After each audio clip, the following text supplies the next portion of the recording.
स्वागत है आप सभी का हमारे यूट्यूब चैनल सफलता की सीढ़ी में। तो दोस्तों, ये आज की जो क्लास है हमारी, वो नाटक का जो क्रम चल रहा है, हिंदी नाटक का इकाई 8 का, उसमें हबीब तनवीर का आगरा बाज़ार। ठीक है दोस्तों, तो दोस्तों चलते हैं हम पहले हबीब तनवीर जी के साहित्यिक परिचय के बारे में जान लेते हैं, जीवन परिचय के बारे में, फिर उसके बाद हम नाटक के बारे में चर्चा करेंगे आगरा बाज़ार के में। तो दोस्तों, हबीब तनवीर जी का जन्म 1 सितंबर 1923 छत्तीसगढ़ रायपुर में हुआ था, जो कि छत्तीसगढ़ की राजधानी है दोस्तों, आपको पता होगा। और इनकी मृत्यु 8 जून 2009 भोपाल में हुई थी, जो कि मध्य प्रदेश की राजधानी है। ठीक है दोस्तों, उच्च शिक्षा इन्होंने दोस्तों एमए किया हुआ था अलीगढ़ मुस्लिम यूनिवर्सिटी से। 1944 में इन्होंने एमए किया हुआ है। और इनका बचपन का नाम दोस्तों हबीब अहमद खान था, जो कि एग्ज़ाम की दृष्टि से भी महत्वपूर्ण है, पूछा जाता है कई बार ऐसा प्रश्न। तो इसके साथ ही साथ चलते दोस्तों, 1945 में उन्होंने दोस्तों मुंबई में प्रोड्यूसर के तौर पर आकाशवाणी में नौकरी शुरू की। सबसे पहले जो उनकी नौकरी शुरू की दोस्तों, वो 1945 में की मुंबई में प्रोड्यूसर के तौर पर आकाशवाणी। यानी कि हम साहित्यिक क्षेत्र में अगर उनकी शुरुआत माने उनके कार्य के रूप में, तो 1945 में। हालांकि उनको बचपन से ही कहानियाँ कविता लिखने का शौक़ था। ठीक है, तो 1945 में उसके बाद उन्होंने फिल्मों के लिए गाने भी लिखे और कुछ फिल्मों में दोस्तों उन्होंने अभिनय भी किया। प्रगतिशील लेखक संघ से भी जुड़ गए थे। और ये मुंबई में दोस्तों, मुंबई जो है प्रोड्यूसर के तौर पर मुंबई गए थे 1945 में, काफ़ी साल समय तक रहे। और इसके साथ ही साथ दोस्तों 1954 में फिर वो वापस दिल्ली आ गए और हिंदुस्तानी थिएटर से जुड़ गए। ठीक है, और वहीं पर फिर उन्होंने अभिनेत्री व निर्देशक मोनिका मिश्रा से उन्होंने शादी कर ली। ठीक है, वही उनसे मुलाकात हुई और उनके बाद उन्होंने इनसे शादी कर ली। और तभी उन्होंने दोस्तों, जब उन्होंने की शादी हुई थी, तभी आगरा बाज़ार इन्होंने लिखा था। आगरा बाज़ार इन्होंने इसी समय पर लिखा था। ठीक है दोस्तों, जो कि नाटक हमारे सिलेबस में लगा हुआ है। अब चलते दोस्तों उनके पुरस्कार और सम्मान के बारे में चर्चा कर लेते हैं थोड़ा सा। तो 1959 को हबीब तनवीर जी को संगीत नाटक अकादमी का अवार्ड मिला था। 1983 का भारत का श्रेष्ठ पुरस्कार पद्मश्री उनको मिला। फिर 1996 में उनको संगीत नाटक अकादमी फेलोशिप अवार्ड से नवाजा गया। और सन 2002 में पुनः भारत का एक और बड़ा पुरस्कार पद्म विभूषण से उनको नवाजा गया। ठीक है दोस्तों, इसके अलावा दोस्तों 1882, दोस्तों माफ़ करना, 1982 है वो, 1882 गलत लिख गया है। 1982 मैं ठीक कर दूँ। 1982 में चरणदास चोर, जो उनका नाटक है दोस्तों, उस नाटक को एडिंगावार्ग इंटरनेशनल ड्रामा फेस्टिवल में पुरस्कृत किया गया, जो कि भारत का पहला नाटक था। यानी कि अंतर्राष्ट्रीय स्तर पर दोस्तों ये भारत का पहला नाटक था जिसको इस पुरस्कार से नवाजा गया। ठीक है, और इसके अलावा दोस्तों 1972 से 78 तक ये राज्य के राज्यसभा भी रहे, जो कि हमारे यहाँ का उच्च सदन है, आपको पता होगा, उसके सभापति उसके सदस्य रहे। ठीक है, तो दोस्तों अब चलते हैं हम आगरा बाज़ार नाटक के सार, उस पर महत्वपूर्ण बिंदु के तत्व जो हैं दोस्तों, उस पर चर्चा करते हैं। तो सबसे पहले प्रकाशन वर्ष पर चलेंगे दोस्तों। प्रकाशन वर्ष, जिसका दोस्तों 4 संस्करण प्रकाशित हुए हैं अब तक आगरा बाज़ार के। सबसे पहला जो संस्करण है 1954 में, दूसरा 1971, तीसरा 1979 और चौथा 2004 में। ठीक है दोस्तों, और ये दोस्तों 2 अंक का नाटक है। ठीक है, और इसकी कथानक जो है वो इस प्रकार से है, मैं आपको बता देता हूँ कथानक के बारे में। आगरा बाज़ार नाटक का कथानक सुदूर अंचल की सामाजिक सांस्कृतिक प्रयोग, राजनीतिक और आर्थिक कलाओं पर आधारित है। पूरे नाटक का वातावरण एक ऐसे ककड़ी बेचने वाले के इर्द गिर्द घूमता है जिसकी ककड़ी कोई नहीं खरीदता। आखिर में उसे नज़ीर की कविता का सहारा लेना पड़ता है और अंततः इस माध्यम से उसकी ककड़ियाँ बिकने लगती हैं। ठीक है, तो दोस्तों यहाँ पर नज़ीर जी की जो कविता है बहुत फेमस है, आप सब लोगों को पता ही होगा। यहाँ पर उनको विशेष रूप से दिखाया गया है और उनकी कविताओं से काफ़ी प्रभावित भी रहे हैं हबीब तनवीर जी। ठीक है, अब वो चलते दोस्तों उसके महत्वपूर्ण बिंदुओं के बारे में हम जान लेते हैं, जो कि इस प्रकार से हैं दोस्तों। 18वीं सदी के आरंभ के आगरा बाज़ार का जीवंत वर्णन दोस्तों इस नाटक में किया गया है। और नज़ीर अकबराबादी की गज़लें नाटक में दोस्तों प्रस्तुत की गई हैं। और ये अकबराबादी है दोस्तों, और अर्थात नाटक जो है नज़ीर अकबराबादी की कविताओं पर आधारित है, ये कह सकते हैं। यानी कि जो नज़ीर अकबराबादी की कविताएं थी दोस्तों, उसको आधार बना करके हबीब तनवीर जी ने नाटक को बनाया। इसके विषय में एक चर्चा भी है कि उन्होंने खुद एक इंटरव्यू में दिया था और उसमें बताया था कि वो जस्ट इस नाटक की प्रैक्टिस कर रहे थे, इन कविताओं पर नाटक बनाने की, और वो बस धीरे धीरे उस नाट्य मंचन पर करते करते और ये नाटक बन गया। ठीक है, और यह एक जनतांत्रिक नाटक है दोस्तों। नज़ीर की प्रसिद्ध आदमीनामा को भी इस नाटक में सम्मिलित किया गया है, जो कि सबसे एंड में दोस्तों, आखिर में इस नाटक में आदमीनामा को प्रस्तुत किया, मैं आपको आगे बताऊंगा।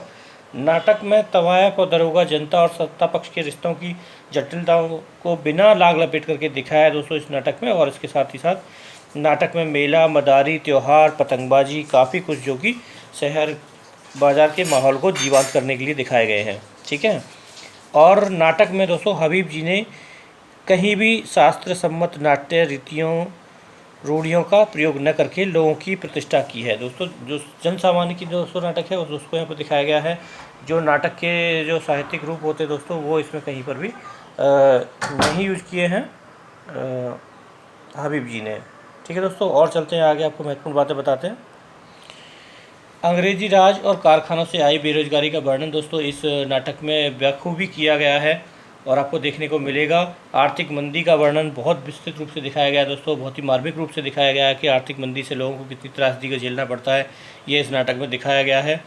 और आर्थिक मंदी से उपजी निराशा, माल बेचने वालों का संघर्ष, व माल बेचने के लिए झूठ का सहारा लेना, ये सब चीज़ें दोस्तों इस नाटक में वर्णन किया गया है कि जब एक बहुत छोटा सा दुकानदार, जब व्यापारी कह सकते हो उसे, उसको जब आर्थिक मंदी की वजह से उसका माल नहीं बिकता, वो काम नहीं कर पाता, माल नहीं बेच पाता, उसे संघर्ष करना पड़ता अपने माल को बेचने के लिए, और उस माल को बेचने के लिए पता नहीं कितने तरह के झूठ उसे बोलने पड़ते हैं। ये सब दोस्तों इस नाटक में दर्शाया गया है। इसके अलावा दोस्तों गरीबी, भूख और लाचारी का भी इसमें वर्णन किया गया है। रोटी की चाहत का वर्णन इस नाटक में बहुत बड़ी मार्मिक रूप से दिखाया गया है कि रोटी की चाहत के लिए आदमी क्या क्या नहीं करता। इसके साथ ही साथ दोस्तों फ़कीरों के उपदेशात्मक गीतों का वर्णन इस नाटक में दिखाया गया है। साथ ही साथ मनुष्य की स्वार्थी प्रकृति व पुलिस की लापरवाही का वर्णन इस नाटक में आपको देखने को मिलेगा। तो दोस्तों ये बहुत सारे पॉइंट हैं जो मैंने आपको महत्वपूर्ण पॉइंट हैं, जो 15 आपको बताए हैं, इस नाटक के महत्वपूर्ण पॉइंट हैं, और इससे नाटक की समीक्षा भी हो जाती है और नाटक के जो गुण हैं, जितने भी तात्विक गुण हैं, उनको देख लेते हैं, उनकी कथा वस्तु को हम जान लेते हैं बिंदुओं के माध्यम से। और साथ ही साथ दोस्तों इस बिंदुओं के माध्यम से पढ़ाने का तात्पर्य यह होता है कि एग्जाम में जब भी प्रश्न पूछे जाते हैं तो इस पर आधार पर ही पूछे जाते हैं। ठीक है, अब चलते हैं दोस्तों पात्रों के बारे में। तो दोस्तों इसमें अगर हम नायक नायिका की बात कहें तो इसमें कोई नायक और नायिका नहीं है, ये एक जनसामान्य नाटक है दोस्तों। इसमें सामान्य जो पात्र हैं वो सब एक गुण में कोई ऊंचा नीचा नहीं है। फिर भी अगर हम कहें तो इसमें जो मुख्य पात्र है वो है ककड़ी बेचने वाला। ककड़ी बेचने वाला दोस्तों इसमें मुख्य पात्र है, जिसके इर्द गिर्द पूरा नाटक की कथानक जो है घूमता रहता है। ठीक है, इसके अलावा पुलिस वाला है जो कि बेनजीर का ध्यान आकर्षित करने के लिए उसके सबसे सफल ग्राहक को खोमचे वाले के बीच झगड़ा कराने के आरोप में गिरफ्तार कर लेता है। ठीक है दोस्तों, इसके अलावा दोस्तों इसमें अन्य और बहुत सारे पात्र हैं, छोटे छोटे पात्र हैं, बहुत सारे हैं, ढेर सारे पात्र हैं दोस्तों इसमें, लेकिन उनसे कहीं भी कथा बोझिल नहीं होती है, उनसे कहीं भी मंचन पर कोई प्रभाव नहीं आता, इसलिए छोटे छोटे पात्र हैं बेशक। जैसे तरबूज वाला, क्योंकि बाजार है दोस्तों, बाजार में पात्रों की संख्या बढ़ानी होगी, बाजार दिखाना है तो बाजार के सारे तत्व आपको दिखाने ही पड़ेंगे। तो जैसे तरबूज वाला है, करमेलिया है, पान वाला है, मदारी है, शायर है, हमजोली है, किताब वाला है, लड्डू वाला है, बर्फ़ वाला है, करीमन व चमेली, दो किन्नर भी हैं दोस्तों इस बाज़ार में हैं, दर्जी हैं, भोलाराम पंसारी हैं, और लाला जी हैं, तमाशकीन हैं, नवासी जो कि नज़ीर जी की नाती होती है वो होते हैं, और ख़ुद दोस्तों नज़ीर जी को भी इसमें दिखाया गया है छोटे से दृश्य में, तो वो भी हैं। तो दोस्तों इस प्रकार और भी छोटे छोटे कई सारे पात्र हैं दोस्तों जो बाज़ार में हमको कहीं सूक्ष्म रूप में या अति सूक्ष्म में देखने को मिल जाएंगे। तो दोस्तों पात्रों की संख्या भले ही अधिक है, लेकिन कहीं पर भी मंचन में कोई क्लिष्टता नहीं आती, और ना ही ये नहीं, क्योंकि बाजार है तो सब लोगों को दिखाना अनिवार्य भी है। ठीक है दोस्तों, इसकी एक दो पंक्ति मैं आपको ऐसे बताता हूँ, जैसे बहुत ही महत्वपूर्ण पंक्तियाँ दोस्तों इसकी, जैसे हिंदी को राम की कसम और मुसलमान को कुरान की कसम। दोस्तों ये मदारी है जो ये गा रहा है, हिंदी को राम की कसम, मुसलमान को कुरान की कसम। तो यानी कि दोनों धर्मों के लोगों को आकर्षित करने के लिए वो ये गीत गा रहा है, और ये मदारी है दोस्तों, ये मदारी का कथन है। तो ये महत्वपूर्ण कथन है, बहुत ही मार्मिक चित्रण दिया दोस्तों इसमें दिया गया है इस प्रकार से। नाटक में। और इसके अलावा एक और है कथन जो कि आत्महत्या तो मूर्ख लोग करते हैं, इस ज्ञानी संसार में बहुत से रास्ते खुले हैं। दोस्तों ये कह रहा है ककड़ी वाला। दोस्तों एक जनसाधारण व्यक्ति, एक ककड़ी बेचने वाला व्यक्ति के माध्यम से हबीब तनवीर जी ने कितनी बड़ी बात कही है कि जो लोग आजकल मानसिक कुंठा, मानसिक तनाव, मानसिक साइकोलॉजिकल प्रॉब्लम जो आजकल देख रहे हैं, आजकल मानसिक रोग जितने भी आजकल युवाएं हो रहे हैं वो लोग आत्महत्याएं कर रहे हैं दोस्तों, तो कहीं ना कहीं ये बात उन पर भी अटैक करती है, उन पर भी लागू होती है कि जो लोग आजकल मानसिक तनाव के कारण, डिप्रेशन के कारण बहुत सारी गलत दिशाओं में जा रहे हैं और युवाएं आत्महत्या कर रहे हैं। एक ककड़ी वाला, एक जनसाधारण सा व्यक्ति भी उस बात को समझता है कि आत्महत्या तो मूर्ख लोग करते हैं, इस ज्ञानी संसार में बहुत सारे रास्ते खुले हैं। सही बात है, बहुत सारे रास्ते खुले हुए हैं, सही रास्ता आपको ढूंढना होगा, आपको डिप्रेशन में नहीं जाना होगा। तो दोस्तों कहीं ना कहीं एक बहुत ही बड़ी बात इस नाटक में कही गई है और सिखाया गया है हमको, जो कि आज के ज़माने में भी, आज के समय में भी पहले से भी ज़्यादा आज लागू हो रही है, क्योंकि आज आत्महत्या ज़्यादा हो रही हैं। तो एक छोटी सी बात हबीब तनवीर जी ने एक छोटे से ककड़ी बेचने के वाले माध्यम से ये बात कही है समाज में। तो बहुत ही अच्छा मतलब ज्ञान है दोस्तों, एक अच्छा गुण हमें जो दिया जा रहा है इस नाटक के माध्यम से, वो सभी लोगों को ग्रहण करना चाहिए। और छोटी छोटी बातें दोस्तों मैं आगे बताता हूँ उसके बारे में। अब दोस्तों आलोचना में कथन मैं आपको नाटक के बारे में बताऊंगा, जैसे कि नेमीचंद जैन जी क्या कहते हैं इस नाटक आगरा बाजार के लिए। तो आगरा बाजार के नाटक से अधिक संगीत प्रधान बहुरंगी प्रदर्शन का एक आलेख वर है, जिसके सहारे निर्देशक ने संगीत, संवाद, समूहन, गति विधान, अभिनय, रंगसज्जा के कल्पनाशील सामंजस्य द्वारा एक चाक्षुष अनुभव को जीवंत बनाने की कोशिश की है। बहुत ही महत्वपूर्ण टिप्पणी दोस्तों इसमें आलोचक नेमीचंद जैन जी ने किया है इस नाटक के बारे में, जो कि महत्वपूर्ण है, एग्जाम की दृष्टि से भी महत्वपूर्ण है दोस्तों, आप सब लोग याद रखिएगा। और इसके साथ ही साथ एक और टिप्पणी है दोस्तों जो हबीब तनवीर जी ने स्वयं इस नाटक के किसी एक वक्तव्य को खंडन करने के लिए कही है। वो ये है कि हबीब जी ने स्वयं खंडन किया है कि ये नाटक जो है वो ब्रेक्स के से प्रभावित है। कुछ लोगों ने कहा था कि ये नाटक जो है ब्रेक्स जो दार्शनिक हैं उनसे प्रभावित है, लेकिन उन्होंने खुद खंडन किया। उन्होंने यही कहा कि मुझे अपनी बात स्पष्ट शब्दों में सीधे व साफ कह देनी चाहिए। निश्चित रूप से इस नाटक को बनाने में ब्रेक्स जी का कोई प्रभाव नहीं रहा मेरे नाटक पर। और उन्होंने ये तक भी कहा कि दोस्तों जब उन्होंने मूल नाटक यानी कि 1954 में सबसे पहला नाटक लिखा था, तब वो ब्रेक्स को जानते तक भी नहीं थे और इवन उससे कभी मिले भी नहीं थे कि कौन ब्रेक्स है, ब्रेक्स की परंपराएं क्या है या ब्रेक्स का मूल सिद्धांत क्या है, वो नहीं जानते थे। इन्होंने ये बात कही। ठीक है दोस्तों, अब और कुछ विशेष बातें दोस्तों मैं नाटक के बारे में और बता देता हूँ जो कि महत्वपूर्ण है आपको एग्जाम की दृष्टि से। वो ये कि नाटक जो है फ़कीरों के गीत से शुरू होता है दोस्तों। जब नाटक जो शुरू हो रहा है वहाँ फ़कीरों के गीत से नाटक शुरू हो रहा है, जिससे आगरा बाजार की झलक दिखाई पड़ती है, जिसमें लिखा है, उन्होंने गीत लिखा है दोस्तों, सराफा बनिए जौहरी और सेठ साहूकार। तो दोस्तों ये गीत है पूरा, मैंने सिर्फ एक ही लाइन लिखी है, वहाँ से शुरुआत होती है, आप ध्यान रखिएगा। पहले जो गीत आता है वो फ़कीरों का गीत आता है और बाद में जो है नाटक का जो अंत है वो नज़ीर अकराबादी जो है उनकी आदमी नामा के सारांश से होता है। और उनकी जो पंक्तियां हैं वो बोली जाती है जो इस प्रकार हैं, यो आदमी पे जान के बारे हैं आदमी और आदमी ही आदमी की तेग से मारे हैं आदमी। तो दोस्तों ये बहुत सारी काफ़ी लंबी कविता है दोस्तों, उस पर ये इस नाटक का अंत किया गया। ध्यान रखिएगा, शुरुआत में भी एक गीत है और अंत में भी आदमी नामा है। तो आदमी नामा कहाँ पर है? सबसे अंत में है, आप ये बात ध्यान रखिएगा, एग्जाम की दृष्टि से बहुत ही महत्वपूर्ण तथ्य है दोस्तों ये।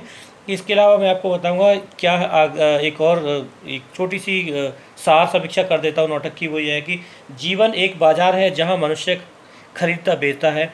जब वक्त बुरा होता है तो निम्न वर्ग आपस में लड़ता झगड़ता रहता है और उच्च वर्ग भी इसी प्रकार व्यावसायिक बुद्धि दिखाई देती है। ठीक है दोस्तों, और इसके साथ ही मैं कहूँगा नाटक के अंत में सभी व्यक्तियों की समानता को आदमी नामा के माध्यम से व्यक्त किया है।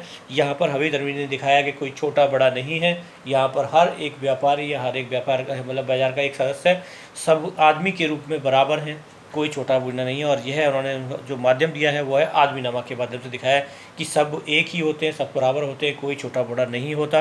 तो दोस्तों ये आज का नाटक रहा हमारा आगरा बाजार। आप लोगों को कैसा लगा, पसंद आया हो तो अगर प्लीज़ लाइक शेयर सब्सक्राइब कीजिए और कमेंट वीडियो पर कमेंट अवश्य करें। आपको इस नाटक के बारे से आपको क्या शिक्षा मिली ये भी आप साथ ही साथ बताएं दोस्तों, और अपने ज्ञान की वृद्धि करते रहें। हमसे संपर्क करने के लिए हमारा नंबर है और हमारा टेलीग्राम ग्रुप है जहां फ्री ज्वाइनिंग कर सकते हैं, वहां पर आप ज्वाइन कर सकते हैं। धन्यवाद दोस्तों, आपका दिन शुभ रहे। फिर मिलते हैं अगली वीडियो पर।